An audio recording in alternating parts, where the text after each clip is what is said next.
Vou ensinar pra vocês como tá utilizando o One Shots da forma correta dentro do FL Studio. Muitos One Shots já vem com a escala aqui do lado. Vocês vão fazer o quê? Vamos dar um F4 e criar uma pattern nova.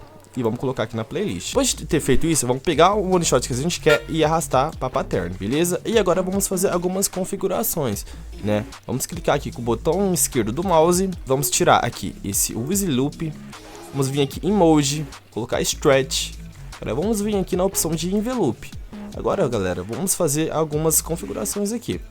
Como o sample está mostrando para mim que está em Lá sustenido, vamos colocar aqui a nota raiz em Lá sustenido.